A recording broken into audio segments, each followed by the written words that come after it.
السلام عليكم. إذن الآن سنقوم بحل تمارين كتاب le livre d'activité ou le cahier d'activité de français. Le champ lexical يا أخي je l'ai expliqué في la vidéo اللي قبلها. Le champ lexical قلنا هو الحقل المعجمي، أي هو مجموعة الكلمات التي تدور حول نفس المعنى أو نفس الكلمة أو ما يدل على ذلك المعنى. الآن activité 1 وهو التمرين الأول ماذا يقول؟ À partir des mots contenus dans les listes suivantes، إذن من هذه الكلمات، من الكلمات الموجودة في القوائم الموجودة، forme le champ lexical du sport puis celui des fruits. قم بتشكيل الحقل المعجمي للرياضة ثم انتقل إلى الفواكه. لدينا liste 1 natation وهي السباحة، compétition وهي السباق، école وهي بطبيعة الحال المدرسة، stade وهو الملعب، ballon سي الكرة، ومارشي السوق، فات الحفلة. هنا الآن سنبحث عن أو الطفل سيحاول التركيز في كل كلمة. ناتاسيون هل لديها علاقة مع كلمة سبور؟ نلاحظ نعم، ناتاسيون هو عبارة عن c'est un sport. إذن la natation fait partie أي تنتمي إلى le champ lexical de sport. La natation fait partie du champ lexical de sport. compétition في كل الرياضات لدينا السباق، إذن ينتمي. école المدرسة هل تنتمي إلى سبور؟ بطبيعة الحال لا. stade ينتمي الملعب، le ballon ينتمي، le marché لا ينتمي، السوق لا ينتمي إليه، فت لا ينتمي أيضا. إذن لدينا natation، compétition، stade et ballon. ننتقل إلى liste 2. هنا بالنسبة للفروي أي الفواكه لدينا orange وهي البرتقال، arbre الشجرة، بولونجري المخبزة، verger البستان، gâteau الكعك، كاروت الجزر، أبريكو المشماش، طماط هي الطماطم. أورانج تنتمي، arbre لماذا ينتمي؟ لأننا بدون شجرة لا يمكن أن يكون لدينا فواكه، إذن تنتمي إلى le champ lexical les fruits. بولونجري ليس لديها علاقة بالفروي، لا نستعمل الفروي من أجل فعل الخبز، إذن لا تنتمي. فيرجي أين نقطف الفواكه؟ في البساتين، إذن لو فيرجي وهو البستان ينتمي. جاتو يمكن أن ينتمي لأننا نقوم باستعمال الفواكه من أجل صنع الكعك، لكن هنا لا ينتمي. كاروت ينتمي، لا ينتمي. لا كاروت لا تنتمي لأنها عبارة عن un légume وليس un fruit. أبريكو ينتمي لأنه مشمش. طماط مع أنها تعتبر ك un fruit، ça dépend le prof إذا راح يديرها تنتمي أم لا، لكن لا طماط عبارة عن ليجوم في العامية ديالنا، إذن لا تنتمي. إذن واش لدينا؟ لدينا أورانج، arbre، verger et abricot. ونكتب بطبيعة الحال في الخانات الموجودين عندنا هنا sport et fruits. Maintenant, l'activité 2 أي التمرين الثاني. Trouve 3 mots appartenant à chaque champ lexical. قلنا وش هو لو champ lexical؟ هو كل ما يدل على ذلك، على تلك الكلمة. تسمى كي نقول باغ اكزومبل هنا نقول سباحة، الذهن ديالنا ديما يدينا الى رياضة، اوتوماتيكمون نخمن الى الرياضة. كيف ايكول، كي نقولوا ايكول واش يكون في ليكول؟ يقدر اي تلميذ، تسمى اي اجابة مليحة، مش بالضرورة تكون اجابة متشابهة.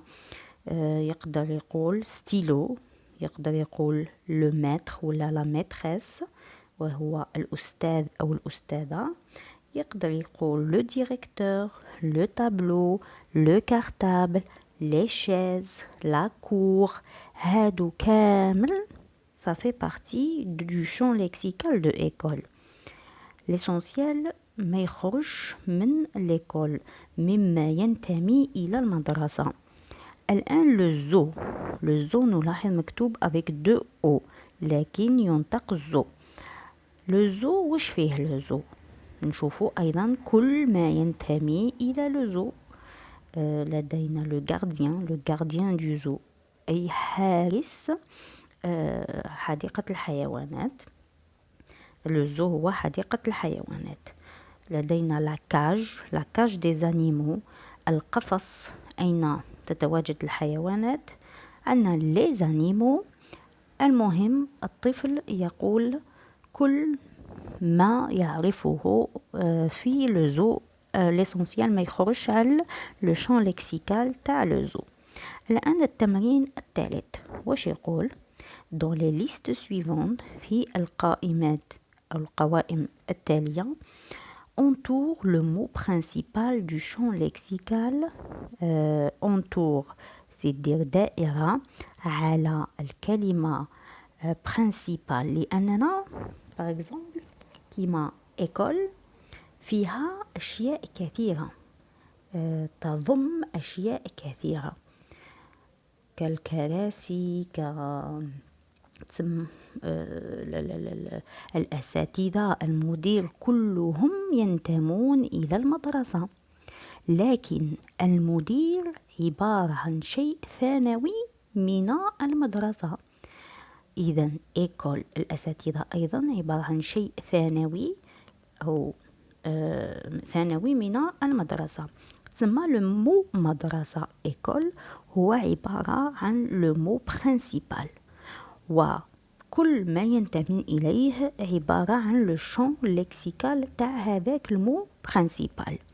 تسمى التلميذ هنا واش يدير؟ أولا يشوف يقرأ كامل لي مو ويشوف هل يوجد بينهم مو للكلمات الأخرى تنتمي إليه.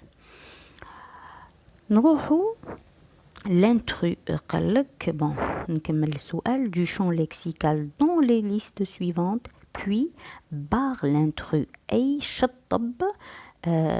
l'intrus c'est l'intrus كيفاش يقولوا له؟ المهم الذي لا ينتمي، الكلمة التي لا تنتمي إلى هذه القائمة، أي ليس لديها نفس المعنى أو لا تدل على نفس المعنى. نروح إلى الكلمات ديالنا. لو شان هو عبارة عن شجرة البلوط. ليكوروي وهو السنجاب. لو سابان يقولوا لها شجرة التنوب. لو إيبو وهو البومة. لا فوري الغابة. et le violon وهو آلة للموسيقى. الآن نشوفوا مع بعضنا. لو شان عبارة عن شجرة. ليكورو يتواجد أين؟ يتواجد في الغابة. لو سابان كذلك يتواجد في الغابة. لو إيبو أيضا يتواجد في الغابة. إذا كل هذه الكلمات تتواجد في الغابة. إذن لا فوري هي لو مو برينسيبال ديالنا، ثم كل الكلمات التي تلي قبلها تنتمي إليها. وعندنا الآلة الموسيقية لو فيولون ما عندهاش علاقة مع الكلمات الأخرى، إذن هي لانترو. نكملو لا ليست دو تكست، نص، auteur وهو الذي يكتب الكاتب، lecteur وهو الذي يقرأ، histoire وهي القصة، jouer وهي اللعبة، livre وهو الكتاب. واش نلاحظو ديجا بلي jouer هو لانترو، ما عندوش علاقة مع الكلمات الأخرى. ثم نذهب إلى الكلمات هذه الموجودة معنا ونحوسو على كما يقولوا لو مو برينسيبال، الكلمة الأساسية. إذا عندنا auteur، كي نشوفو auteur شكون اللي يكتب لو تكست هو لوتور، شكون اللي يقرا لو تكست هو لو ليكتور. لو تكست عبارة عن ماذا؟ عبارة عن اون histoire. لو ليفر واش فيه اون histoire et le livre contient quoi؟ un texte. إذا لو ليفر هو عبارة عن notre mot principal، لأن le texte, l'auteur, lecteur et l'histoire se trouvent tous dans le livre. C'est lui le mot principal. Sans livre, on ne peut pas lire. لا نستطيع أن نقرأ. Sans livre, il n'y a pas d'histoire. Sans livre, l'auteur n'écrit pas. Et sans livre, il n'y a pas de texte. الآن إلى القائمة الثالثة. عندنا le courrier, la lettre, le facteur, la poste, le guichet et le repas. أول حاجة نشوفو بلي لو كوريي وهو البريد، لا لتر هي الرسالة، لو فاكتور هو ساعي البريد، لا بوست هي مكتب البريد، و لو غيشي هي نافذة في مكتب البريد، و لو ريبا هي لو ريبا سي الأكلة ولا نقولو الأكلة. نشوفو بلي ريبا هو لانترو أول حاجة، وهو ما عندوش علاقة مع الكلمات الأخرى. نشوفو دوكا كوري بريد، لتر رسالة، فاكتور هو ساعي البريد، ولو غيشي وهي نافذة قلنا في مكتب البريد. هادو كامل ينتمون إلى ماذا؟ إلى لا بوست. إذا لا بوست هي عبارة عن لو مو برينسيبال. التمرين الرابع ماذا يقول؟ Complète les textes suivants par les mots appartenant du champ lexical souligné. Le mot souligné هو الكلمة المسطرة وهو marché. Complète les textes suivants. سنكمل الفقرات التالية بكلمات تنتمي إلى الحقل المعجمي لمارشي. Dans ce marché في هذا السوق on trouve. هنا الطفل سيحاول أيضا، لازم تخليوه يقول واش موالف يشوف في السوق. ونستطيع أن نقول dans ce marché on trouve des fruits, on trouve des légumes, on trouve des vendeurs, on trouve des rayons, on trouve une poissonnerie وين يبيعوا السمك، on trouve un épicier اللي يبيع العقاقر إلى آخره. هو يجرب يتفكر واش موالف يشوف في السوق. Maintenant هنا le jour de l'Aïd، في يوم العيد، maman rencontre les membres de sa famille. أمي تلتقي بعائلتها. دركا sa famille comprend من يوجد في مع من تلاقات، من يوجد في عائلتها. sa famille comprend par exemple son père أباها، أمها sa mère، sa sœur أختها، أخوها، son frère، son oncle عمها. المهم جداها جدتها، المهم من عناصر عائلة الأم. الآن هنا activité 5 وهي الآخرة. واش يقول lis le texte suivant puis relève le champ lexical de l'école. أي سنقرأ هذه الفقرة ونبحث عن الكلمات التي الحقل المعجمي لليكول المدرسة. سي لا rentrée. La rentrée هي الدخول المدرسي. Les enfants attendent devant la porte de l'école. الأطفال ينتظرون أمام باب الرئيسي للمدرسة. Ils portent de beaux tabliers roses et bleus. يلبسون كيفاش يقولها طابليي مئزر. فوالا دي فوا يروحوا لي لي مو مآزر، نورمالمون هذا هو الجمع ديالها. غوز بلو اي غوز هاو كيما غوز راحلي غوز بلو اذا وردي وبلو ازرق. غراف يعني راح لي كامل لو مو راني عيانه. ليسونسيال leurs cartables sont neufs. لي كارطابل المحافظ ديالهم جدد. soudain فجأة la cloche sonne. la cloche c'est الجرس يدق et le portail s'ouvre والباب الكبيرة تفتح. la directrice المديرة et les enseignants والأساتذة font entrer les élèves يقومون بإدخال التلاميذ إلى الساحة الكبيرة une grande cour. دركا هنا التلميذ يشوف واش كاين. يكون لا رونتري عندها علاقة مع ليكول. عندنا لا بورت دو ليكول عندها علاقة مع ليكول. il porte quoi de beaux tabliers. المئزر عنده علاقة مع ليكول. إذن tablier il fait partie du champ lexical de école. Les cartables aussi. La cloche, le portail, la directrice, les enseignants, les élèves et la grande cour font tous partie de l'école.